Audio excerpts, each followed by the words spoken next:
Ever since the referendum on Britain's membership of the European Union, the government has advanced slowly and sideways towards implementing the decision to leave.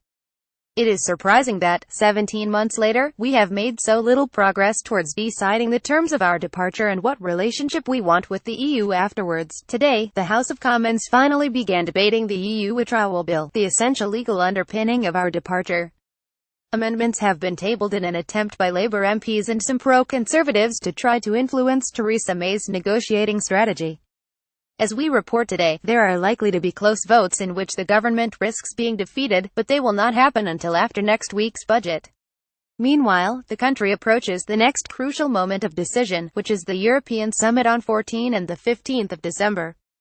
At this meeting of the EU Council, Ms May needs other EU leaders to agree that sufficient progress has been made, which would then unlock the next stage of the talks about the all-important trading relationship. In order to make that progress, Ms May has to make two concessions that would go down badly with her party.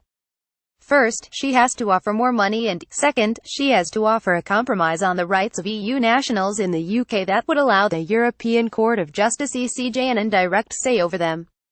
The EU side has also said that progress is required on the question of the Irish border, but it may accept that this should await discussion on trade and customs. So far, the Prime Minister has held back from confronting the hardcore leavers in her party with the reality of the UK's negotiating position, which is that it is in our national interest to do a deal and that this means substantial compromises.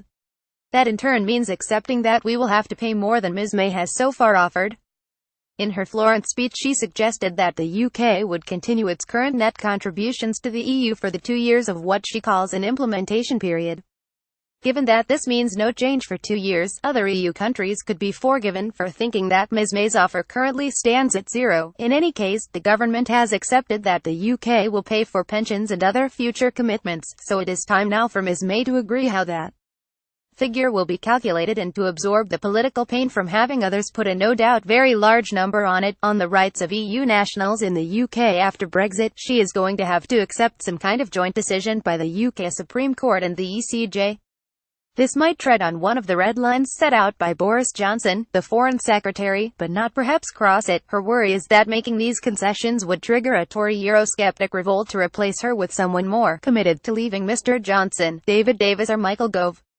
But if there is no progress at the December summit, the talks would not move on to trade until March, which would increase the risk of leaving the EU without a deal.